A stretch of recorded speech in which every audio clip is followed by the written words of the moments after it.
Let us say until 16 way and now when we say Medimafo Herbal Hospital, Dr. Time da Sobrason. So ni ebedi nkomo efa na yare sabia no eho enwom de aka asem ni nyina nanso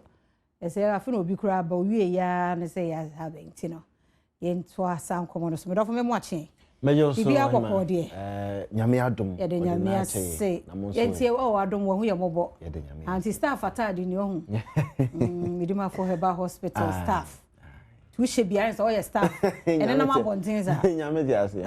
odaroma enwumre de ede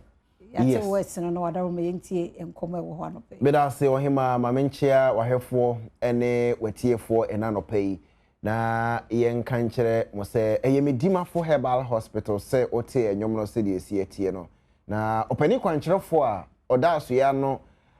Dr. Edujemfi adodo na sanemana ne se Dr. Time da so opani kwankyerefo no na ya mpempi no na ya kase se wo ko obi a oteten haban ode enubena hodo eduro ede sayare a na esesa wo ko obi a okasa haban te na haban so te ne kasa na ya na ye kasa asemu yo bebu sase nipa yo besi dan ate haban kasa na ye no se empempi no ya ye wo bre de te haban empokura no se ye wa enubena hodo dua bi ho a edi belse 15 years and above I fan sayare be 25 years and above I fan sayare ebi okra mpo no a na obeduru ho no e wo se hu se edua we ete aposan se enua nyina no so no ebi yare haban bi ho a haban no obeduru ho no na obo se ase eso na obobbo mpumpunya saade ne kakra empempi no ya na haban dodo na so no wo mu ho dada no biro ye de sanyare wade nanso beko no na wono mu kra nso eyare nti sa haban no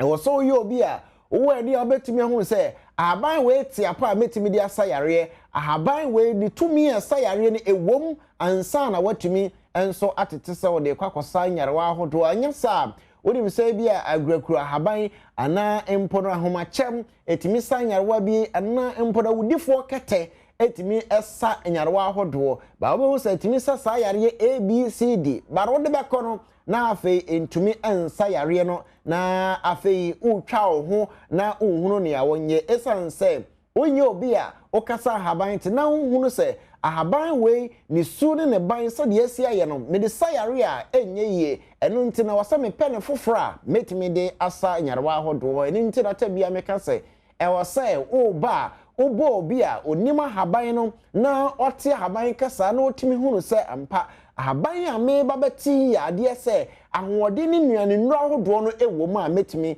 ede akwakosa nyarwa hodo ene ntini ya kan kire se baabi a obetimi aba na obetimi de ho atoso Medimafo Herbal Hospital asiye ne makom yensa wo my Ghana ha sei me no kasa ye otakwa bogoso junction ye ho Medimafo Herbal Hospital afei uba kumasi abuakwa atwuma ago school junction so a Medimafo Herbal Hospital se ye wo ho a ye di dwuma kama ahwa aboa se nyarewa hodo atu amanfo so atese no ebetu ase e de afri ni padua no mti ba bia wo bia shanon so se uba kumasi ye abuakwa atwuma ago school junction ana empono o atoye mantem no baabi a obetimi abatakwa bogoso junction ho a Medimafo Herbal Hospital ho na ne etoso miensa onom enso adantem onom poko ase mayra na nkran pompuni mantem ase enewo se bia free Central Region Eastern Region Volta some part of Ashanti Region monso mo betimi aba bepiem Medimafo Herbal Hospital ayo poko ase mayra na afi ye de ahaban tumi no asaw yare sansem emoade wono mo wi ahaban no entenetem bia nnuani nura woso munya wo mo no esa mo yare baro ka kire nyame ka kire yense memei mo kono mo ankasa na mo kobo mo bra na mo didi na manom na mo be kono nuaba hodo na mo bedie na mo wi a mo mfa ahaban no emfa nsa mo yare enti Ezekiel 47 verse 12 sansom na ahemfo wo ma no 2 Kings 20 verse 7 eka wa abra na odifo Isaiah ne memo no hunu se da bi nyarwa hodo atu atese baromanfo ne bisa se na odifo enkosi da ben na ye nyarwa hodo atu eso atese no ye ho ebetimi ato ye no kwasam no se trosem di adanse se odifo no boro akwaye mo no obi ose ne kompo obi ose onya siateka obi so stomach ulcer na anaasɛ obi se kidney problems and kidney no yɛse asɛ enye ye biem no bacho obi ho a ɔse namro mu atwetwe no obi akoma timi bɔ ne periperi obi nante be sɛ 30 minutes a one hwe obegyina for donhwere baako na ontumi entu ne na biem obi nso ɔse me gyina ho a na me sisi mo hyehye metimi hyehye me saa na me nte ase obi nso kra ho nso a ne kotodwe na poso me ne wo kase obi yɛ driver ni but sɛ ontumi nkwa adwuma bi odi entia na poso yɛ ne kotodwe no ɔtena se na bi mpo a wɔde ne na nsi adeɛ na emaka no komirika no so na afa duru ba bi na wɔsɛ mpo no wɔtwe break a na afa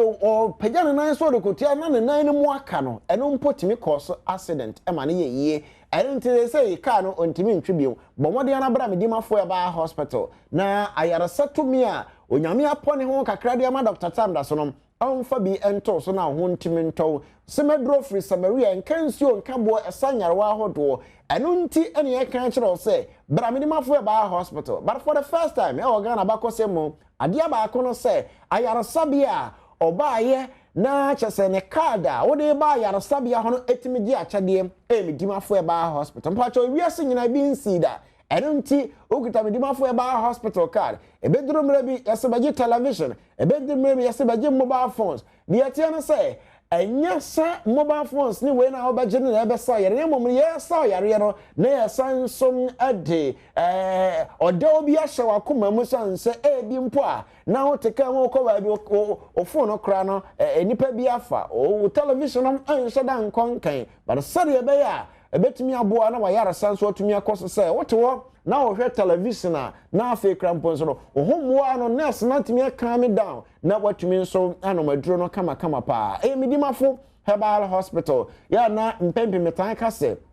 wo na sauti ase a wo ye obi a wo setem bi na duru mra bi a wo tai no ma bibidiro wo yare wo nyare o me ba cha nim tree an SCC enfie bebre guava SCC enfie bebre ye wo anoma borofre na haban ni noma bebre na e wo ye enfie a wo ho a na kyese watimi nso a cleaning system no na etumi abosan se ade akye ade san nyina me no me no se ye wo indomie time ntinom pacho panipa obon se fatty food ahodo enoma spicy food na ye die mema ne tichiru ya me ka kire miniano mema se wo ye bema wo se otumi kire mema sam menkoye ena menkoye na me fa ha na me kosi ha mpacho kire se ampa wo na wo ye bema e wo fi ho na bema betumi a kire mema sam a pacho e wo se mojanom etimi die afri sane wo mo pacho wo bema na wo de be ye adwuma no e wo se moja timi kontininum na timi asore agina na timi abo adwuma eno ntia metan ka kire wo se wo ye bema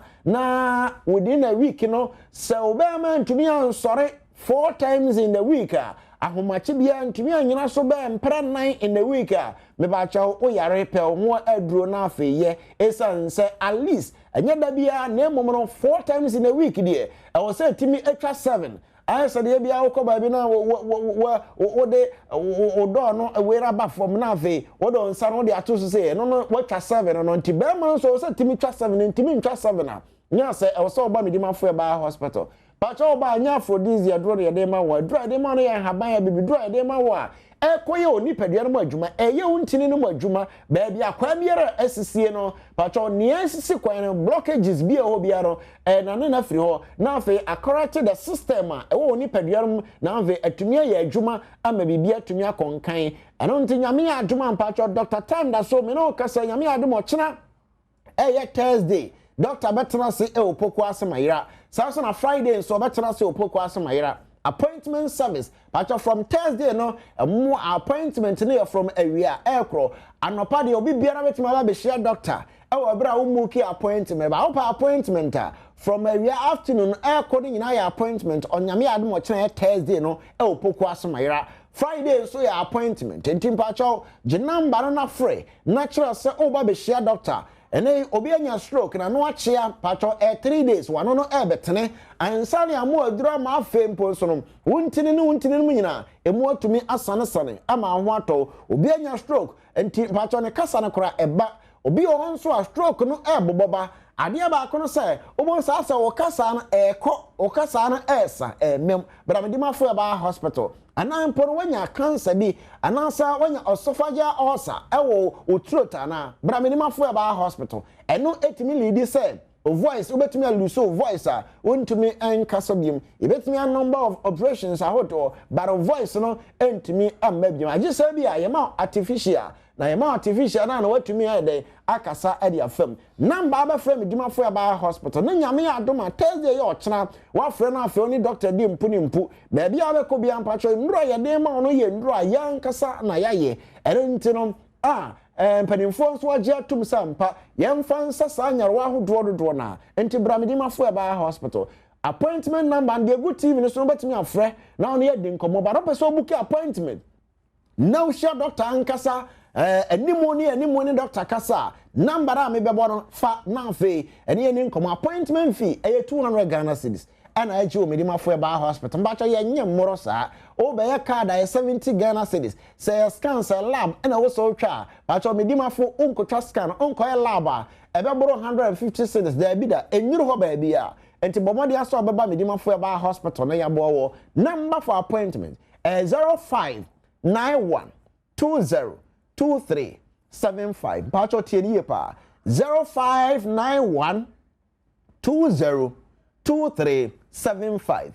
number our friend will book appointment 0591 202375 any number our friend will book appointment afa bi o si o me hwe fra manane na me si da nya duro but on ye ni nkomo on WhatsApp betumi afra on 0244 774282 0244774282 and now 0500727215 0500727215 these are numbers about me afra Medimafo Herbal Hospital ni aboa wo ye be ma na wo ba mpacho ye be hwe se o system no die na akoso ntia ama na akoba sa me mosam entumi nya adwuma enrada na me na mpoko ase station ho na oluma bi ono anya 80 waso anya 82 years menene di nkomo na okutapoma bat otimi na ntem o hia me na me sha atade na o se krachi wo Medimafo Herbal Hospital me se yan o se me o 82 years but me pesa me bo adwuma o asa na nsan madwuma no enso ani ana me si ho na openi se 82 years no se hwe asembe na me ka no na mbi san se nuane be no so de eze nuane bia odibi se sugar o se de o 82 years nuane bia odibi na krachi a wo no 30 years wo 29 years me ba cha wo modembo enso ani wo ya 5 minutes wo ya 2 minutes adwuma na wo tumi ye ba cha Medimafo Herbal Hospital ye nsinso ma ansa ne aham esansa o ma Medimafo Herbal Hospital metia menya adwuma 2 minutes ena menya 5 minutes adwuma menya 15 minutes adwuma enti peken crime na ma so ho timi tim fifiri oba woni atenka esan watenka ante konti no enkwara na makwan na o ba fi a na afi wo tetetete o tetetete mpacho Medimafo Herbal Hospital ne mo oba bi wo se ni mpokua no entimi nya hwe entimi nya akase mpacho enketenkete Medimafo Herbal Hospital ne mo edua friend se nufotene edua ba eso etimi woro tententen na tete no ukoduru sa edua ba na se sa o maame ne honam na ho ya abayo na muduru dua ba na se a onofo na waso akata so anya sa na expose to sa edua ba no afei na eso na se ewro bo abayo wa hwe ya abonse ubetwam ho no ebeduru ba bi na onufo no afei na aye kakraka Medimafo Herbal Hospital ne mo na wane bi ne de ye be ma duro se be ma obema efo na eswa na limit no oba Medimafo Herbal Hospital yetumi aboa esansa sa de aba no abawom abano utimi chitsa de wo chi adwo won no afi wayi oye no e de afrim eye duro kese oba Medimafo Herbal Hospital ye na ye bo no afi bi atimi akonka obi se mesisi mentimi mo adwuma de aba friends ade de nkruma mpacho ni hini ye duro kese ene ma mienu na ade betum opa wa betumi asane amo asa untumi nsanso a ye wo de aba bi anasa haban bi friends okwabenane atwe ata pacho eno no yetimi bɔ ne pɔ na we obi ama na hwefom eye mema duro kese sisi yare duro kese bram Medimafo Herbal Hospital na yemfa haban ne obo ade bɔ ye ode adom ye ne yemfa nsa yare Medimafo Herbal Hospital ya na tambia e ka so bi wo so na mempa bibiduro ma me papa me nua ba wa no ma bibiduro haw ebeba ode paduadum oba opa wo Medimafo Herbal Hospital ya waduro no enye nom bi sabi de bitua bi pacho nya sa na te na emom no oba edi kan hwe se wo yafunu no no ade na akoso wom pacho wa wodie no haw bi ho ana na afa ya service a awodie no haw na ma afa wi a waduro no eye banka ye nyi sika e wa waduro no ho Medimafo Herbal Hospital pacho da bi da na onyame a wosoro na nanim onyam hwera wa asase nyina so ma no edi adanse esa ampa ya waduro no ya de ma wa me pacho enye no bi sabi de bitua bi to sade wo hwe eduro atrema no pacho de gu minim na me na anajo da so oni be ma no hia ba ko papa mu hia biem nhira nka nyam sa bosome so no na eba no dem ebi aba Medimafo Herbal Hospital awontafo otefi de ye numbers a obefre Medimafo Herbal Hospital for appointment nyame adom ochena ne na de che 0591 202375 10 pa for appointment 0591 202375 afei numbers aka betumi afra on 0244 774282 0244 774282 and a number there or numbers ni nyina mu no 0500 727215 0500727215 Dr. Time that so Medimafo Herbal Hospital Dr. Okroma or Chinobatana se Friday so obetana se mame yeda se papa Medimafo Herbal Hospital na yete won kan nyina no so ne mfansie na masse birthday bi refi aso hye no doso enti Miss Tevia Georgina Tevia happy birthday enkoma onyame onhira ono onyo okesi omiemi aponu mu kotodwani nyina munya dine pepepe emfama kwatenten ahofe ni hira wom enyo dia Miss Tevia happy birthday nyame nyo okesi pa ye kokwasinsia etwaso